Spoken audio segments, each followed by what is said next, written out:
지금부터 RSI와 옥시게네이션에 대해서 리뷰를 한번 해보도록 하겠습니다.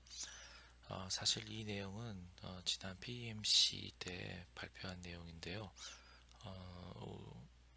두 번째 날에 가장 나중 시간에 발표하다 보니까 아마 대부분의 전공의들이 서울로 복귀하느라고 아마 참석을 못해서 못 들었을 겁니다. 물론 들은 사람 있나요, 혹시? 들었다고 하더라도 다시 듣는 것도 괜찮을 겁니다. 자, 타선지석이라고 붙인 이유는 다음에 나오게 됩니다. 자, 이번 시간에 살펴볼 내용들입니다. 먼저 이제 에어웨이를 매니지를 고민하게 되는 그런 케이스들을 몇 가지를 한번 살펴볼 거고요. 그 다음에 이제 응급실에서 시행하는 이제 이머전시 엔도 트라키아 인투베이션의 위험성에 대해서 볼 거고, 그 다음에 이제 우리가 시행하는 전산소화를 최대한 옵티마이제이션 하기 위한 방법들을 보게 될 거고요. 그 다음에 딜레이드 시퀀스 인투베이션에 대한 개념들을 볼 겁니다. 마지막에는 앞서 제일 처음에 봤었던 그 케이스들의 해결 방법을 제시를 할 거고요. 질문은 안타깝게도 지금 방송인 관계로 받지를 못하게 되겠네요. 다음으로 넘어가 주세요.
자, 그래서 어퍼 에어웨이 obstruction이 심해지면서 O2 saturation이 떨어지게 되죠.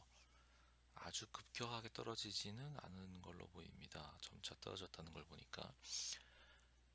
그래서 이제 인투베이션이 어려운 상황으로 판단하고 세츄에이션 유지도 안 되니까 응급 트라케오스토미를 하기로 했다고 되어 있습니다. 크리코가 아니라 트라케오스토미를 시행을 했고요. 그런데 트라키아 전방의 인플라메이션도 심했겠죠. 네, 그래서 스웨일링도 심하고 트라키아가 데비에이션 되어 있기 때문에 트라케오스토미 역시 수월하지 않은 상태로 지체가 됐겠죠. 그 도중에 O2 세츄레이션은 지속적으로 떨어지기 시작하고 결국 하트레이트가 느려지면서 브라디 시스톨 어레스트가 발생하게 됩니다. 그래서 CPR을 하면서 트라케오스토미를 해서 결국은 삽관에 성공하게 되고 옥시게네이션과 이제 벤틴이 되기 시작하니까 ROSC는 됐었죠. 그래서 수술은 계속 진행하게 됩니다. 그렇지만 수술 후에 환자가 깨어나지 않겠죠. 그래서 코마 상태로 지속이 되게 됩니다. 현재도 뭐 브레인 인조리 상태로 있는 거죠. 다음 주세요. 자, 이게 그때 난 처방인데요. 아마도 이제 인덕션은 펜토탈 소듐, 시오펜탈 소듐으로 시행했던 것 같습니다. 전전치약제로 펜타닐 사이트레이트가 들어가게 되고, 그 다음에 패러라이딩 에이전트는 로큐론을 썼던 것 같습니다. 다음 주세요. 몇 개의 케이스를 더 보겠습니다. 먼저 44세 남자 환자고 의식이 떨어져 있고 잘 협조가 안 되는데 헤드 트라우마가 있거나 또는 술을 먹었거나 아니면 둘 다이거나 숨소리가 좀 그릉그릉하게 들려서 산소를 줬는데 세츄레이션이 많이 올라가지는 않는 상태. 브레인시티를 빨리 찍었고 다른 검사도 시행해야 될 것 같은데 협조는 잘 안 될 것 같아서 인투베이션을 할지 말지 고민되는 상태이죠. 다음. 자, 이런 경우도 있죠. 80대 남자가 COPD가 있는 사람인데 악화가 돼서 왔습니다. 침대 위에 누우려고 하지 않고 앉아 있으려고 하고 컨퓨전이 있고 아지테이션이 있어서 O2 세라피를 하는데 세츄레이션이 잘 안 오르는 그런 상황이죠. 레스피레이션 레이트도 빠르고요. 하트레이트도 빠르고 이런 상황이야 뭐 많이 보셨겠죠. 자, 이럴 때 또 어떻게 할 것이냐, 어떻게 인투베이션을 할 것이냐, 아니면 어떻게 옥시게네이션을 해줄 것이냐라는 고민을 하게 됩니다. 다음. 자, 그 다음에 뭐 오른쪽 사진에서 보는 것처럼 CHF가 심해서 거의 ARDS 수준까지 온 환자도 여러 번 경험했을 겁니다. 세츄레이션 잘 안 오르죠.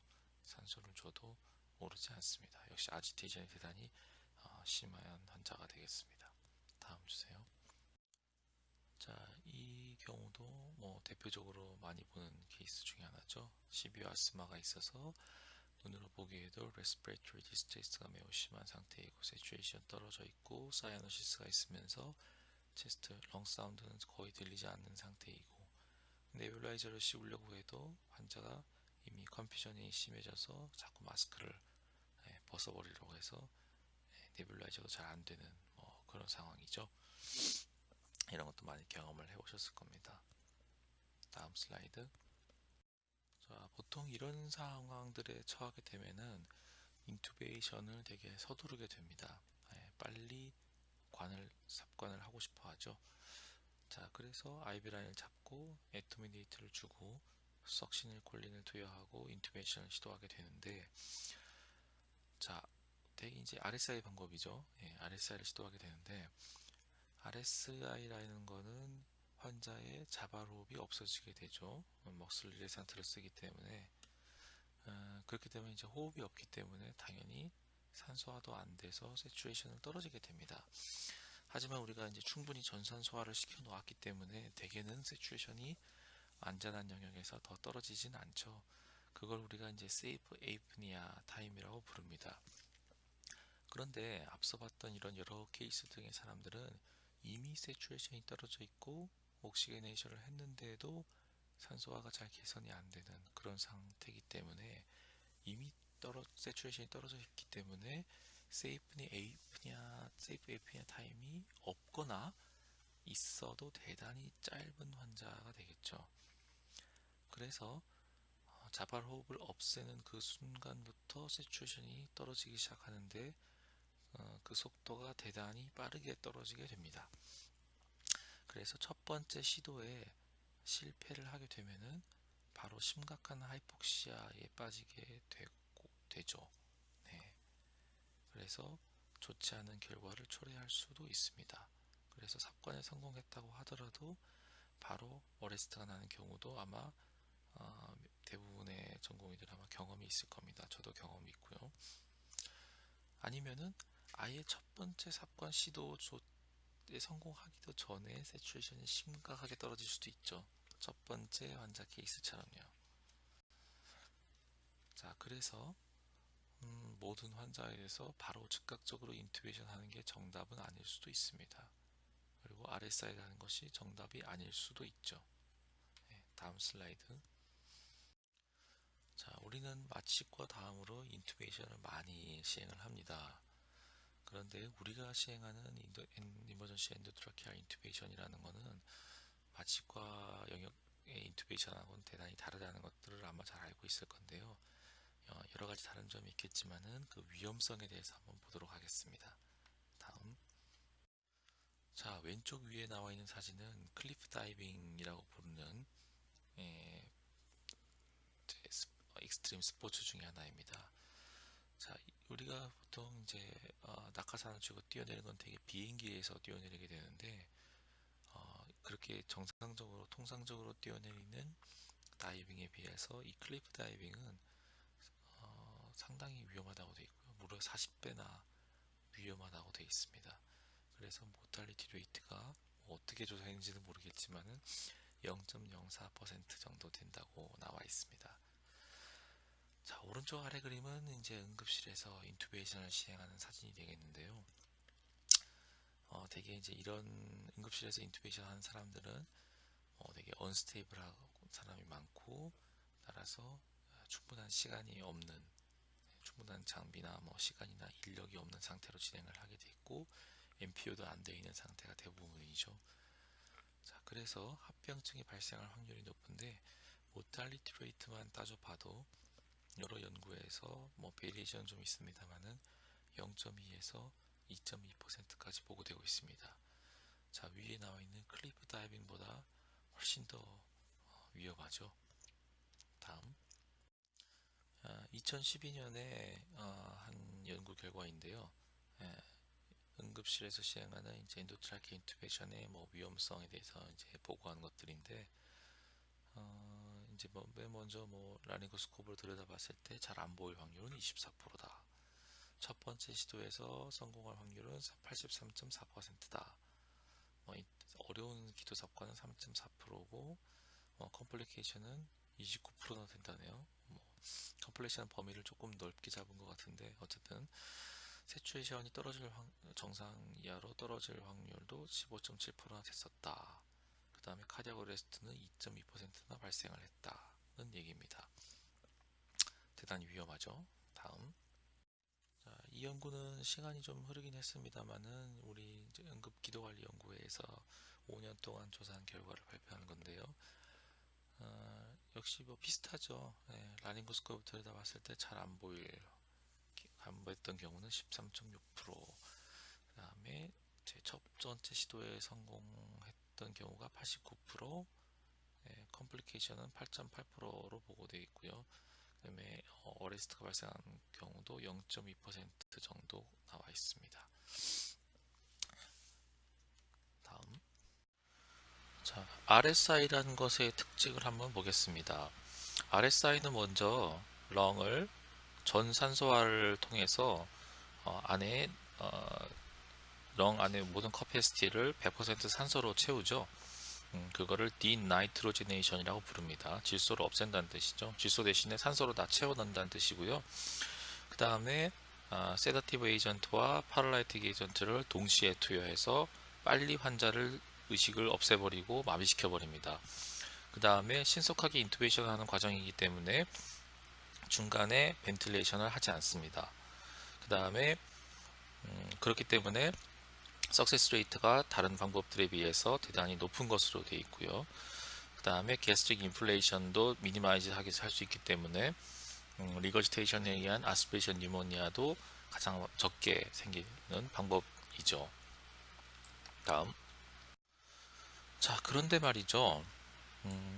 보통의 상황이라면은 당연히 RSI가 정답이 될 수 있습니다. 그런데 환자가 삽관이 어려울 것으로 예상이 되고, 특히나 하이폭시아 상태가 있는데 산소화가 쉽게 개선이 안 돼서 인투베이션을 해야 되는 경우라면은 우리가 forced to act 상황이라고 합니다. 어쩔 수 없이 지금 삽관을 해야 되는 상태인데 상태는 나쁘지만은, 그런데 이러한 경우에도 RSI를 하라고 우리 알고리즘에는 추천을 하고 있습니다. 왜냐하면은 이 환자에게서는 기회가 많지 않고 단 한 번의 기회밖에 없는데, 단 한 번의 기회에 밖에 없는데 당연히 가장 성공률이 높은 방법을 선택해야겠죠.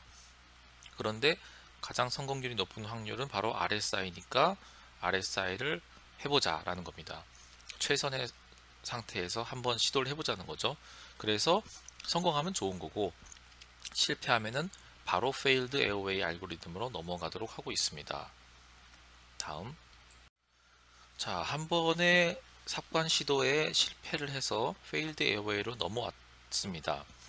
넘어왔으면은 다른 방법으로 산소화, 옥시게네이션이 유지만 된다면 얼마든지 다른 방법을 시도해서 다음 기회를 노려볼 수도 있습니다만은 이미 하이폭시아의 상황에 있었고 그 다음에 다른 방법으로 산소화가 개선이 안 됐던 사람들이기 때문에 사실은 이 이후에도 산소화가 개선될이라는 보장이 없죠. 가능성은 적습니다. 그래서 남은 방법은 크리코밖에 없는 거죠.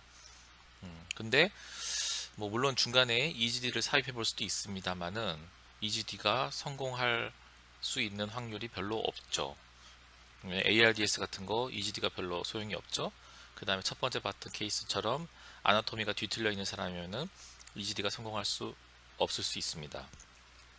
그러면 결국 남은 방법은 크리코 사이로토미밖에 없는데 크리코가 수초 이내, 수십 초 이내에 시행되지 못한다면은 환자는 아마 급격하게 나빠질 겁니다. 그러니까 남은 수단이 갑자기 급격하게 줄어버리는 거죠. 네. 크리코도 사실 우리가 쉬운 게 아니잖아요. 네. 그러니까 이런 상황에서 RSI를 섣불리 한다는 건 사실 굉장히 위험한 일이 될 수도 있습니다. 다음. 자, 그러면 과연 어쩔 수 없이 RSI는 해야 되고 성공하면 좋지만 실패하면은 그게 환자의 그냥 지 복이냐? 그렇게 볼 수는 없습니다. 다음. 여러 연구에 의해서 인투베이션 중 또는 이후에 발생하는 사망, 어레스트 같은 것들은 여러 가지 원인이 있겠지만은 하이폭시아가 가장 깊게 관련되어 있는 걸로 나왔기 때문에 바로 이 하이폭시아를 개선하면은 이러한 합병증이나 어레스트 같은 거를 최소화시킬 수가 있겠죠. 이제 거기에 대해서 좀 살펴보도록 하겠습니다. 다음. 자, 이 연구는 영국에서 ICU와 응급실에서 시행한 이제 인투베이션들을 대상으로 해서 연구를 해본 건데 뭐가 삽관 중, 삽관 후에 하이퍼텐션을 유발했던 주 원인이냐, 뭐가 환자의 사망에 가장 크게 관여를 했냐 연구를 한 건데 일단 가장 많이 발생한 합병증은 하이퍼텐션이었고 그 다음에 사망과 가장 관련이 높은 인자들을 나열해 봤더니만 페이션트 팩터 그러니까 환자의 상태가 원래 나빠서 하이폭시아가 원래 있어서 나빠졌던 경우가 77%로 판단이 되었고 그 다음에 모든 케이스에서 59% 정도는 판단에 미스가 있었고 그 다음에 뭐 에듀케이션이나 트레이닝 과정에서 문제가 있어서 환자한테 컴플리케이션이나 이런 게 생겼던 경우들이 49% 정도가 개입이 되어 있었다라고 얘기를 하고 있었습니다. 그러니까 하이폭시아가 가장 이제 메인 팩터죠. 다음. 자, 그래서 이런 이머전시 엔도트라키아 인투베이션에서 뭐 어레스트라든지 하이퍼텐션이라든지 이거는 나쁜 이벤트들을 막기 위해서는 앞서 연구들의 기초에서 뭐 준비를 철저히 한다거나 팀 트레이닝 만든다거나 그 다음에 뭐 어려울 걸 예상한다든지 그 다음에 뭐 어웨이크 인투베이션을 고려한다든지 여러 가지 방법들이 있습니다만은 오늘 이제 주로 다룰 주제는 삽관 전에 환자를 가능한 한 최적의 상태로 만들어 놓는 것에 대해서 중점적으로 얘기를 해보겠습니다. 다음. 바로 이제 프리옥시게네이션 과정을 최상으로 하는 방법들에 대해서 얘기하겠습니다. 다음. 머슬 릴산트를 쓰면은 호흡근이 마비되기 때문에 에이프니아 타임이 발생하게 됩니다. 이 기간을 안전하게 가져가려면은 적어도 80%에서 90% 이상의 세츄에이션이 유지가 돼야 되죠. 그런데 이제 90% 근처까지 떨어지게 되면은 세츄에이션이 급격하게 떨어질 가능성이 높아집니다. 특히나 션트가 있는 사람 같은 경우에는 세츄레이션이 더 빨리 떨어지게 되겠고 다시 옥시게네이션을 회복하기가 매우 어렵고요. 그렇습니다. 뒤에 그림을 보면서 추가로 설명하겠습니다. 다음. 자, 이 오른쪽 아래 그림은 굉장히 익숙하죠. 네. 일단 이 그림의 특징적인 것은 세츄레이션이 90원저리까지 떨어지게 되면은 그 다음에 떨어지는 속도는 대단히 빠르다는 것을 주목해야 되고요. 그 다음에 환자의 상태에 따라서 세이프 에이프니아 타임은 최장 8분까지도 유지될 수 있지만 어떠한 경우에는 불과 1, 2분 사이에도 급격하게 떨어질 수 있습니다. 그거는 사람마다 산소의 요구량이 좀 달라지기 때문에 그런데요. 어느 정도는 추정해 볼 수 있지만 예를 들어서 뭐 OBS라는 사람이라거나 모더레이트 1 환자라거나 소아 같은 경우에는 더 빨리 정상 성인보다 빨리 떨어질 것으로 대충은 추정할 수 있지만 완벽하게 추정은 불가능하죠. 네. 다음. 그래서 환자한테 세이프 에이프니아 타임이 얼마가 될지 알 수 없기 때문에 우리가 프리 옥시게네이션 할 때는 가능한 한 O2 세츄레이션을 100에 가깝게 만들고 그 다음에 렁의 레지듀얼 커패시티에 100% O2로 가능한 한 채워두려고 하는 거죠. 다음 주세요. 자, 우리는 이제 프리 옥시게네이션 하는 방법으로 대개는 넌 리브리더 마스크를 쓰거나 아니면은 백 마스크 벤틸레이션을 통해서 해주게 되어 있는데요. 좀 더 옵티마이저 시킬 방법이 더 있습니다. 먼저 포지션은 수파인 포지션보다는 헤드를 약간 업 시켜주는 것이 산소화를 더 개선시키는 데 도움이 된다고 하고 있고요. 그 다음에 우리는 잘 안 하는 방법이지만 내잘 캐뉼라를 적용을 합니다. 적용을 하고 평소에 여러분들이 주는 것보다 더 많은 더 용량을 틀어주게 되는 거죠.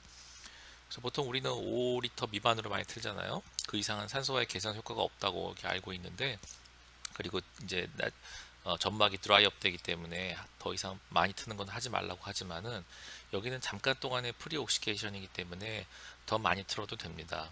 그래서 환자가 의식이 있다면은 견딜 수 있을 만큼의 가장 빠른 플로우로 틀어주게 됩니다. 그 다음에 그 위에다가 마스크를 하나 더 적용합니다. 넌 리브리더가 달린 백이 달린 마스크를 적용을 하고요. 여기도 역시 15리터 이상으로 틀어주게 됩니다.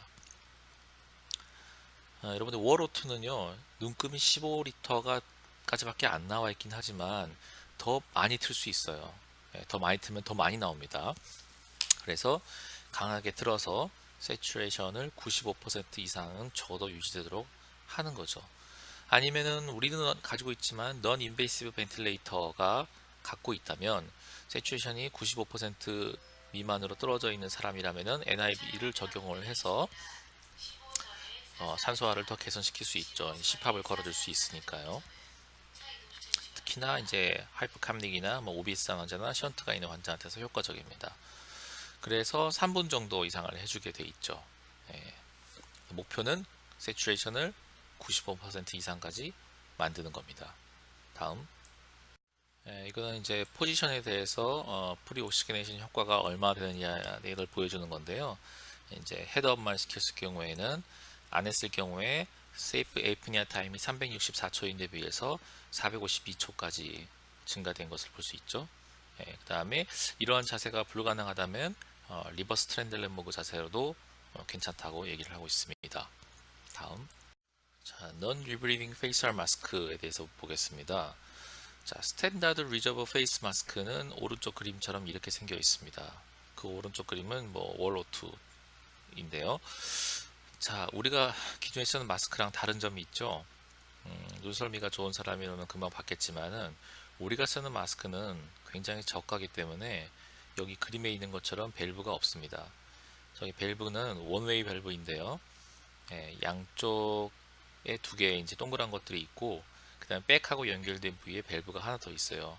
그러니까 환자가 내쉬는 날숨이 백 안으로 들어가지 않게 하고 그 다음에 마스크 바깥으로 배출되면서 환자가 숨을 들이쉴 때는 백에 있는 공기만 들이마시고 나중에 이제 바깥에 대기 중에 있는 공기는 섞이지 않도록 하는 원웨이 밸브인데 이론적으로는 FiO2가 1.0이지만 실제로는 그렇지가 않습니다. 그리고 우리 병원 같이 밸브가 없으면은 훨씬 더 낮은 FiO2 밖에 줄 수가 없겠죠.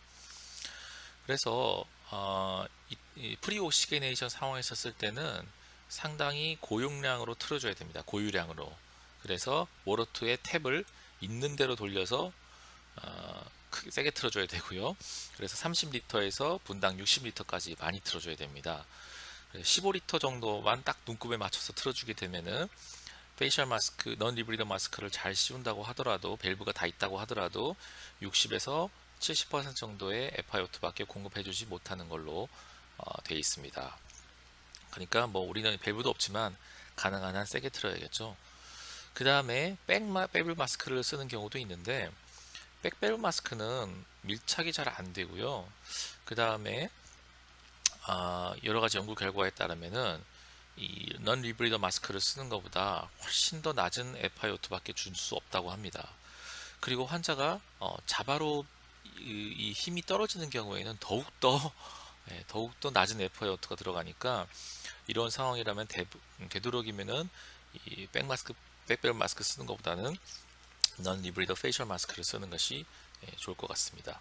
다음, 앞 슬라이드에서도 말했듯이 내잘 캐뉼라를 사용해서 하이 플로우 옥시전을 틀어주게 되면은 에이프니아 상태에서도 옥시게네이션을 유지하는 데 도움이 됩니다. 그래서 일괄적으로 적용해 주는 것도 한번 검토를 해 보시고요.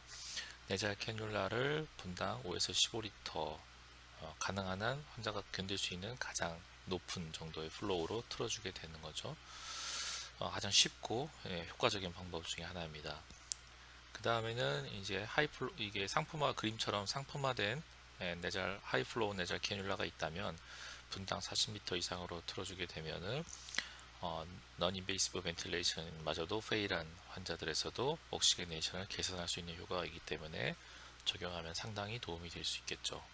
다음, 그리고 우리가 RSI를 하게 될 때는 중간에 벤틸레이션 안 하는 것이 원칙이지만, 때에 따라서는 매뉴얼 벤틸레이션을 해주는 것이 옥시게네이션을 유지하는 데 도움이 될 수도 있습니다.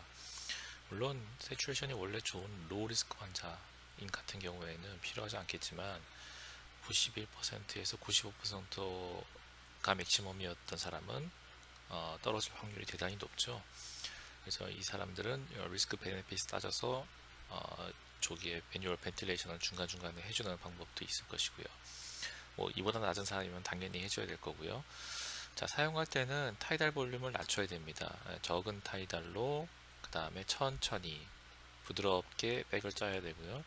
그 다음에 핏밸브가 있다면은 달고는 25ml H2O를 넘지 않는 범위 내에서 해주면은 스토막으로 공기가 들어가는 것을 막을 수가 있겠습니다.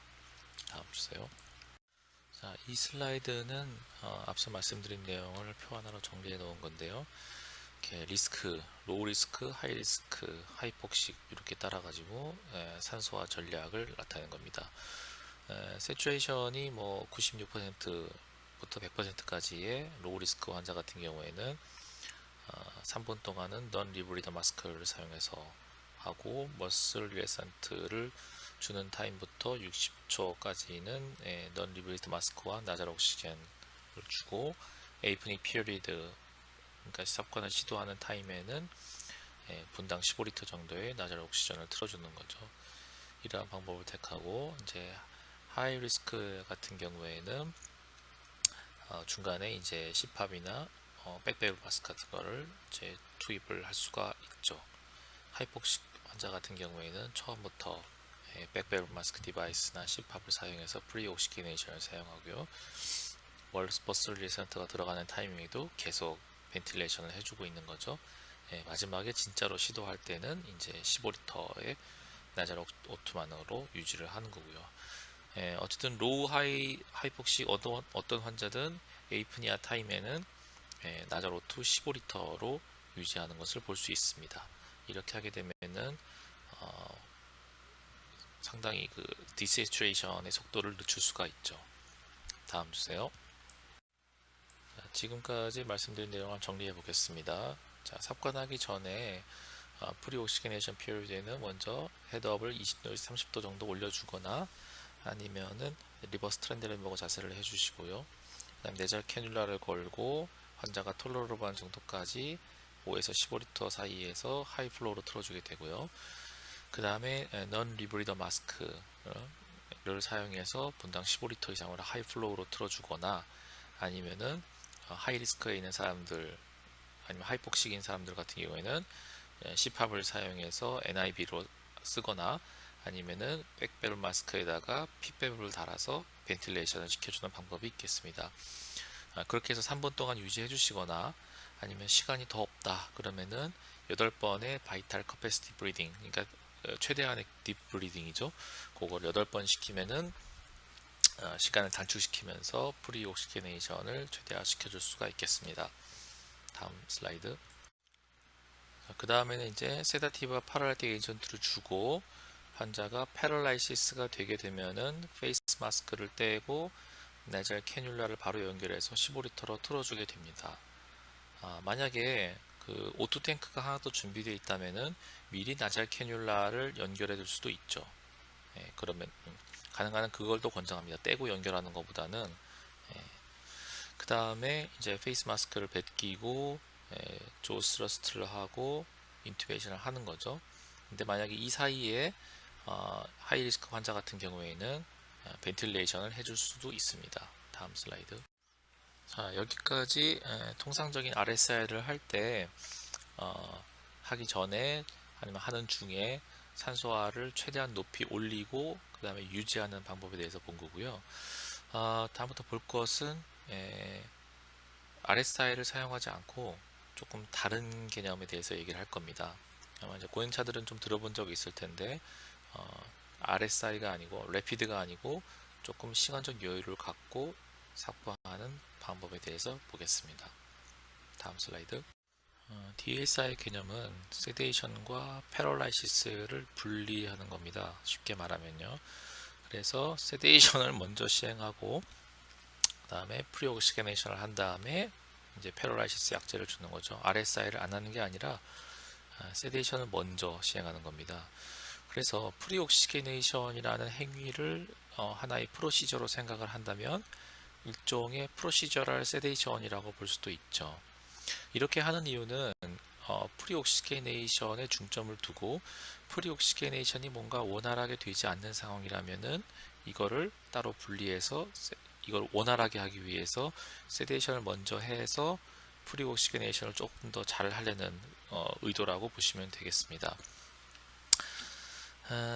그래서 세다티브 에이전트는 일반적으로 케타민을 사용하게 되는데 이 케타민은 약의 특성상 에어웨이 리플렉스와 레스피레이터리 드라이브를 많이 보존해주는 특성이 있기 때문이고 헤모다이나믹스를 영향을 가장 적게 주기 때문이 되겠습니다.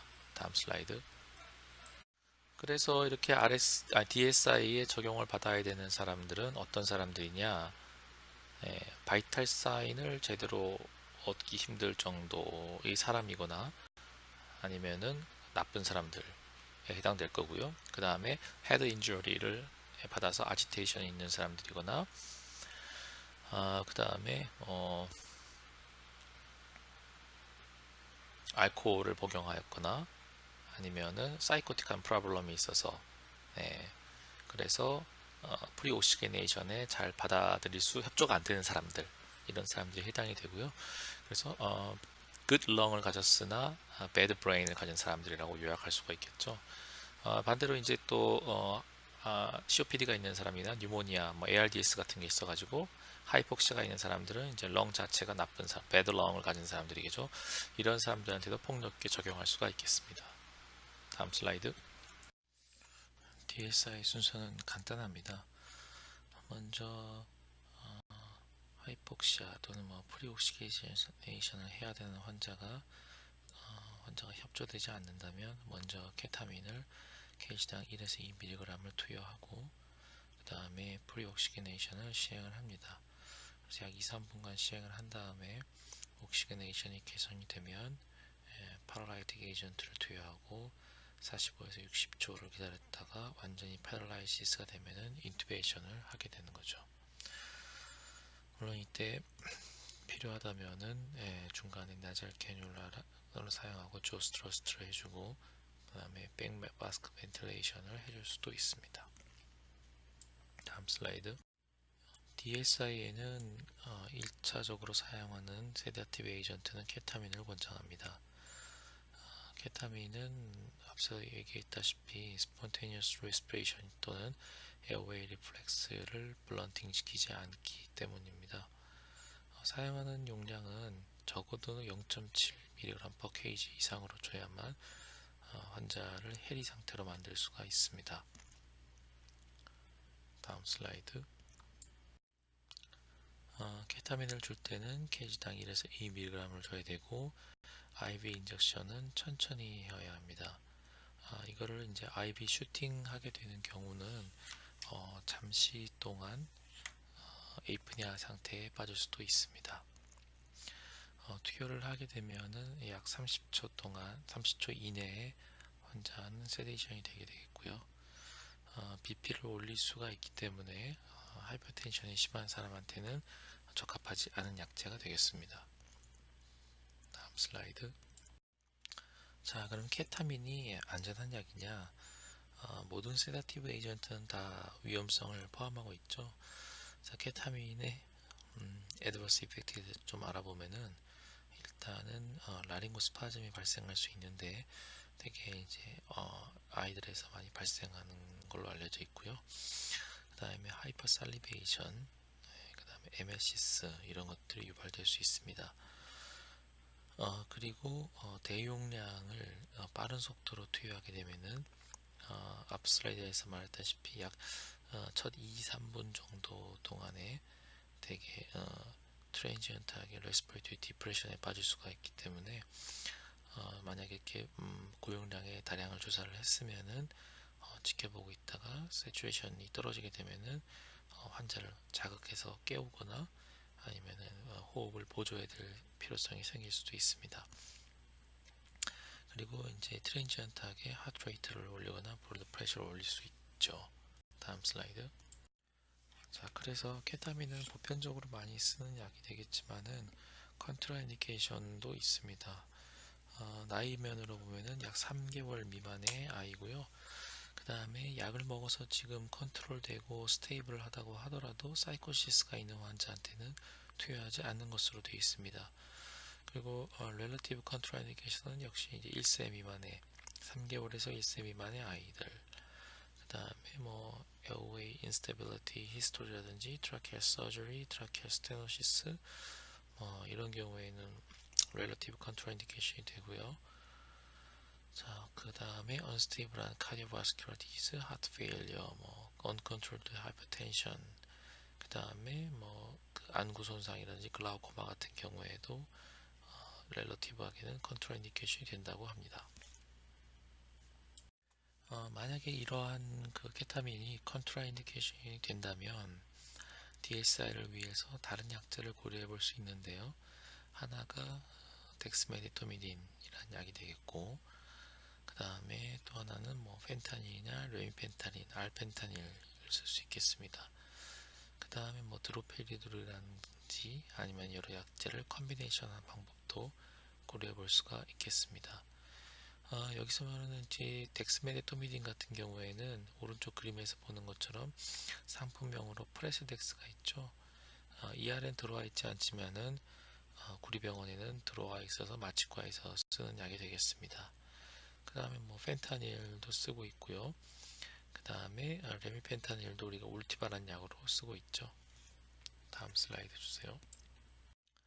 자, 그리고 지금 하이폭시아에 대해서 프리오시게네이션 방법에 대해서 중점적으로 얘기했습니다만은 이 밖에도 좀 더 안전하게 인투베이션을 할 수 있게 하는 여러 가지 옵션들이 있는데 당연히 이제 스스로 또는 팀, 환경, 환자들을 좀 더 준비를 완벽하게 하고 시작하는 것들이 당연히 중요하겠죠.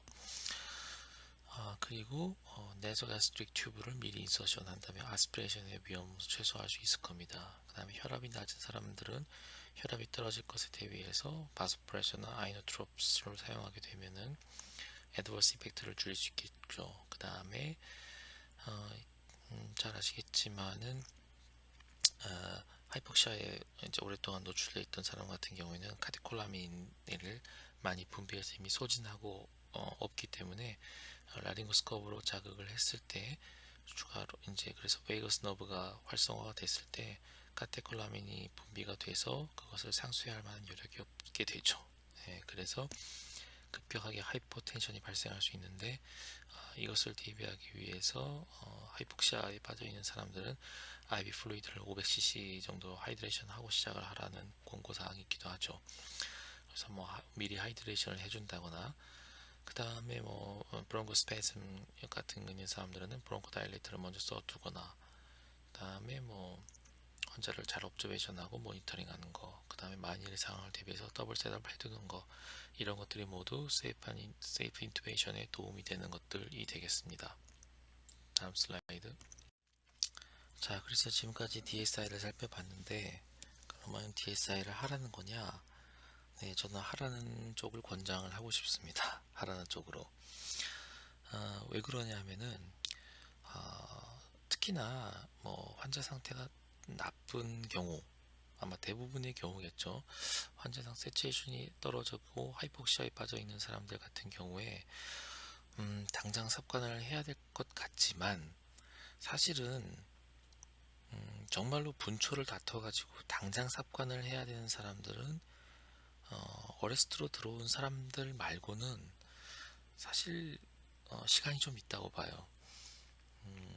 어떤 시간이냐 하면은 환자의 에어웨이를 평가할 만한 시간, 그 다음에 환자의 뭐 옥시게네이션 스테이터스와 앞으로 뭐 프리옥시게네이션 과정이 힘들 것인지를 예측하고 어떤 그 플랜을 세우는 과정, 그 다음에 디피컬트 에어웨이 여부를 평가할 수 있는 시간, 이런 것들을 할 시간은 충분히 있다고 보거든요. 그래서 무작정 RSI를 해서 인투베이션을 하는 것도 뭐 중요하겠지만, 빠르게 결정하는 것도 중요하겠지만 약간 시간적 여유를 갖고 환자를 평가하고 좀 더 옥시게네이션 상태를 개선시키기 위한 노력을 시도해보는 것이 조금 더 안전하게 삽관을 하거나 아니면 삽관을 최종적으로는 환자 상태가 좋아져서 안 하게 될 수도 있거든요. 그래서 저도 뭐 경험이 많지는 않지만은 요즘은 좀 환자 상태를 보면서 삽관을 최대한 좀 미뤄보려는 생각을 갖고 있습니다. 너무 조급해하지 않고. 그랬더니만 실제로 삽관을 안 하게 되거나 아니면은 훨씬 더 처음에 환자가 도착했을 때보다는 하이폭시아가 상당히 개선된 상태로 삽관을 할 수 있게 됐어요. 그런 경험이 좀 더 쌓여가게 되면 아마 좀 더 자신 있게 DSI를 해볼 수가 있겠죠. 물론 이걸 하기 위해서는 혼자서만 될 수 있는 건 아니고 여러 사람들이 이제 이러한 방법들에 대해서 공감을 해야 되고 교육도 필요하고 커뮤니케이션도 필요하고 뭐 여러 가지 준비들이 좀 더 필요할 겁니다. 다음 슬라이드. 자, 이게 사실은 오늘 하고 싶은 내용을 다 총망라한 어떤 알고리즘이 되겠습니다. 자, 이 알고리즘은 우리가 기도관리 연구회나 그런 데서 이제 주로 가르쳤던 하버드 대학의 이제 로넨 멀스의 알고리즘과는 좀 다릅니다. 로넨 멀스 같은 경우에는 RSI를 상당히 강조하는 케이스였죠. 그래서 대부분의 경우에 RSI를 적용하고 정말로 피치 못할 사정일 경우에는 다른 방법을 고려하는 그런 방식인데 비해서 여기서는 RSI를 적용하는 범위를 상당히 줄여놨습니다. 자, 먼저 맨 위에 한번 볼까요? 환자가 인투베이션이 필요할 것 같다고 판단이 됐는데 최상의 프리옥시게네이션 하는 방법을 적용할 수가 있는 상태냐, 환자가 이리터블하다, 그러면은 DSI를 하라는 겁니다. 먼저 세데이션을 시키고 그 다음에 나중에 패러라이징 시키는 DSI 방법을 쓰라는 것이고요. 그 다음에 환자가 이제 프리옥시게네이션을 옵티멀하게 받을 수 있는 상태인데 환자가 의식이 너무 많이 쳐져 있거나 뭐 BP가 잡히지 않거나 이런 경우는 거의 니얼리 어레스트거나 어레스트 상황이죠. 그런 경우에는 그냥 삽관을 하는 거고요. 약 없이. 이거는 여러분도 지금도 하고 있는 거고, 그 아래로 내려와서 시비어 옥시게네이션 또는 벤틸레이션에 문제가 있는 사람들 같은 경우에, 그러니까 시비어 하이폭시아의 상태에 있거나 벤틸레이션에 문제가 있는 사람들 같은 경우에는 케타민만 사용해서 인투베이션을 하는 겁니다. 그 다음에 그것도 아니고, 시비안 하이폭시아나 벤틸레이션 장애가 없는데, 자, 그 다음에 던지는 질문은 difficult laryngoscopy가 의심되느냐, 걱정되느냐, 그럴 가능성이 높으냐 하는 질문을 던지게 되는데요. 그렇지 않은 경우에는 RSI를 시도하도록 되어 있습니다. 자, difficult airway가 예상이 되는데 하이리스크, 보미팅이 하이리스크이다. 그러면은 RSI를 하라고 되어 있습니다. 물론 실패할 경우에 대비해서 더블 셋업을 해서요. 그래서 잘 보게 되면 이 알고리즘 상에서 RSI를 하는 경우는 두 가지 경우로 함축이 됩니다. 먼저 옵티멀한 프리오시게네이션이 가능하고, 그 다음에 시비어한 하이폭시아나 벤틸레이션 문제가 없으면서 어려운 기도가 예상되지 않는 경우에는 RSI를 하는 겁니다. 그렇죠? 그 다음에 같은 조건인데 어려운 기도가 예상이 되는데 보미팅, 아스피레이션 뉴모니아가 생길 것으로 강력히 염려되는 경우는 RSI를 하되 더블 셋업을 세팅해서 하라는 겁니다. 그러니까 RSI를 적용하는 범위가 상당히 축소가 된 거죠. 자, 그래서 difficult airway가 예상이 되는데 보미팅이 하이리스크가 없다 라면은 RSI를 하지 않고 뭘 하느냐, 그래서 타임, 시간이 충분하다 그러면은 리도케인이나 그 다음에 친분비제, 분비물을 줄여주는 글라이코파이롤레이트, 요거를 사용을 해서 어웨이크 테크닉으로 가라라고 되어 있고요. 시간적 여유가 많지 않으면은 더블 셋업을 해서 케타민 서포티브 인투베이션을 하라고 하는 겁니다. 그러니까 세데이션만 하고 하는 방법을 택하라는 거죠.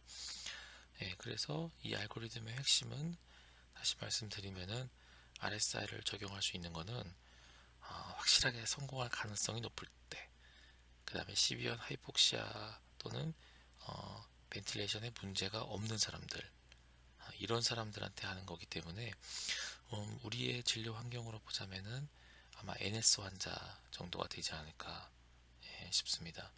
그 외에 나머지 뭐 렁, COPD 악화, 아스마의 악화, 그 다음에 컨제스티브 하트펠리 악화, 뭐 이런 사람들은 여기 해당되지 않죠.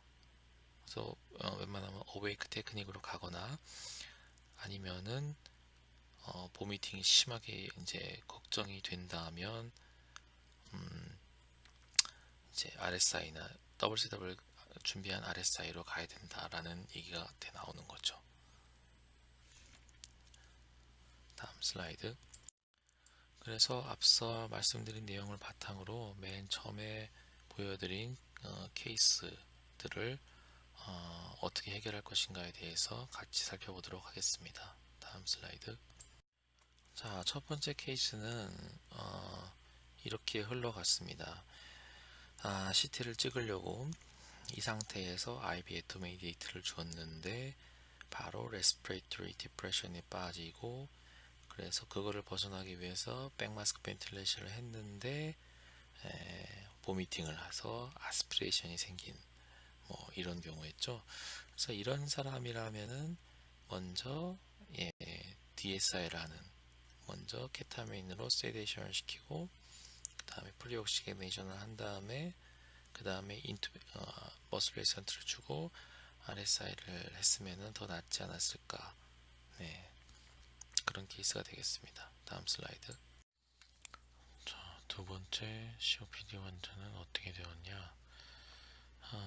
이 상태에서 바로 RSI를 시도했다가 삽관 자체는 성공을 했지만 시비어 하이퍼텐션에 빠지게 되면서 어레스트가 발생했습니다.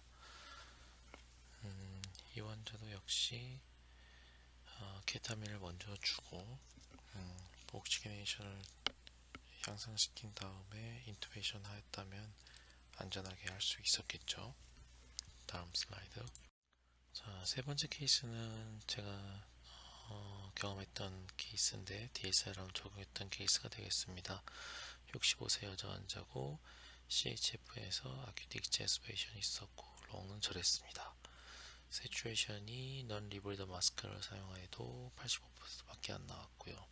아지테이션이 있어서 마스크를 잡고 벗으려고 하는 상황인데 이 환자한테는 사실 DSL을 적용한 게 아니고 마침 그 데모로 들어왔던 하이플로우 옥시전이 있었거든요. 그래서 하이플로우 나자로트를 분당 45리터로 적용해서 O2 세츄레이션을 95%로 만들 상태에서 RSI를 시도해서 좋은 결과를 있었죠. 네, 다음 슬라이드 주세요. 자, 네 번째 케이스도 제 환자였는데 37세 여자와 12호 아스마로 왔는데 과거 이력상에도 멀티플하게 ICU로 어드미션 한 적이 있는 환자였고요.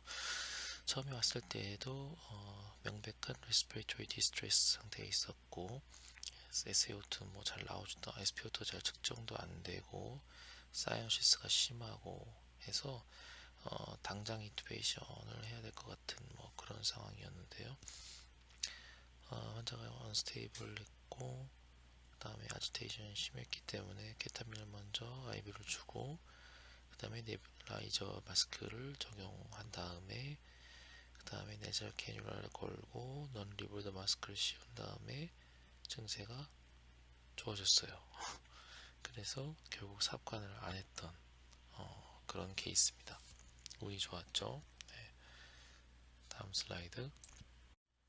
자, 이제 마지막으로 오늘의 제목에 해당하는 케이스였던 이비인후과 딥넥 인펙션 환자 리트로파린젤 압세스 네크로타이징 파자이티스 환자에서 마취과 전문의 대신에 여러분이 삽관한다면 어떤 방법을 사용하는 게 좋았을까요? 이거는 사실 CQX 문제에서도 냈던 건데 대부분의 전공의가 더블 셋업을 준비한 상태에서 RSI 방법으로 비디오 라리нг오스코프를 사용하겠다고 답을 했었습니다. 틀린 방법이라고 보기는 어렵지만 최상의 방법이라고 볼 수는 없죠. 왜 그러냐면은 아무리 비디오 라리нг오스코프가 시야에 좋다고 해도 아나토미가 심하게 변형되어 있기 때문에 보이지 않을 확률이 높습니다. 또 보인다고 하더라도 삽관이 어려울 수 있죠.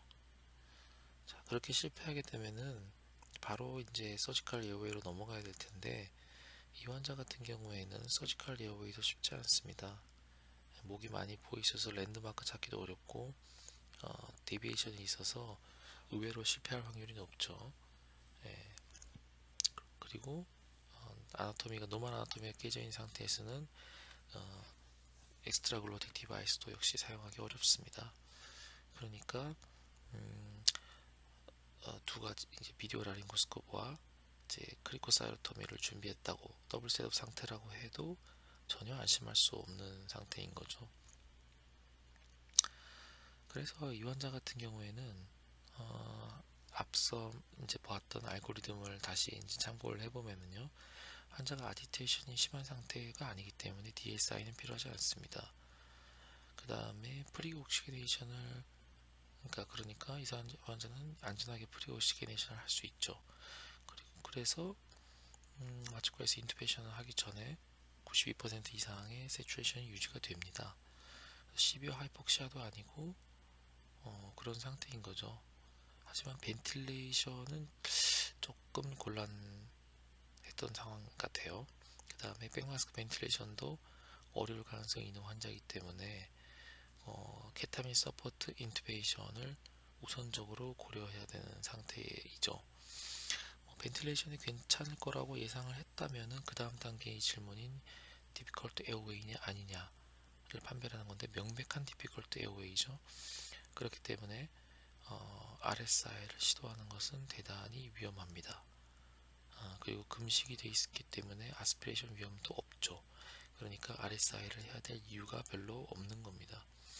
그럴 경우에 이 환자는 상대적으로 시간적 여유가 있었기 때문에 가장 정확하고 안전한 방법인 어웨이크 테크닉을 사용해서 플렉서블 파이퍼스코프로 인투베이션을 하는 게 시간은 좀 걸리지만 가장 안전하게 삽관할 수 있는 방법이 될 거고요.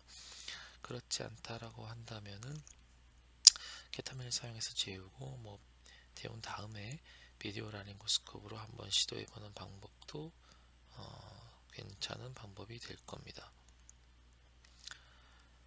그렇다면은 이제 이 환자의 자바로이나 호흡 반사는 이제 보존이 되기 때문에 이 환자처럼 이제 어레스트까지 가지는 않았겠죠.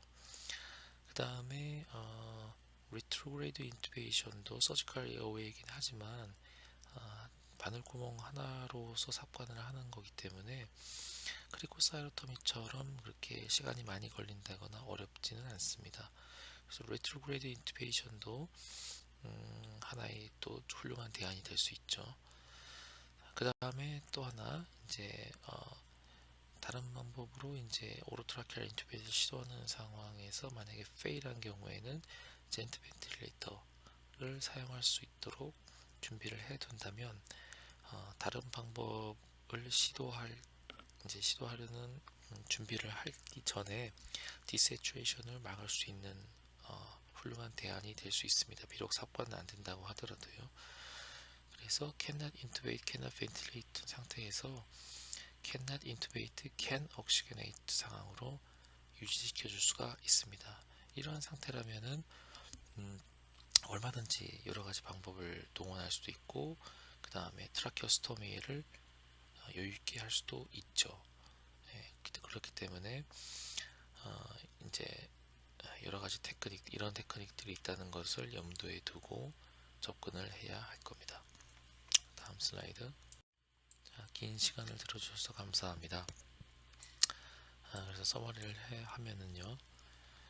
응급실에서 시행하는 엔도트라키얼 인투베이션은 여러분이 생각하는 것보다 훨씬 더 위험한 프로시저입니다. 그렇기 때문에 좀 더 철저한 대비가 필요하겠고요. 그리고 여러분들이 비교적 별 생각 없이 행하는 RSI도 사실은 굉장히 위험한 행위일 수도 있다라는 것을 명심하기 바랍니다. 그래서 인투베이션을 시도하기 전에 환자의 상태를 가능한 더 좋게 만들려는 노력을 해야 됩니다. 그 다음에 여러분이 할 수 있는 한 모든 방법을 동원해서 하이폭시아가 있는 환자는 하이폭시아를 교정하고 하이폭시아가 없다 하더라도 최대한 산소화를 더 높이는 오토 세츄레이션을 더 높이려는 시도를 해야 됩니다. 그리고 마지막으로 협조가 잘 안되는 프리옥시게네이션 협조가 잘 안되는 환자는 그냥 삽관을 시도하는 것이 아니라 케타민을 주어서 환자를 캄다운 시킨 다음에 프리옥시게네이션을 하고 그 다음에 삽관하는 방법도 있다라는 것을 명심하길 바랍니다. 이상 발표를 마치겠습니다. 감사합니다.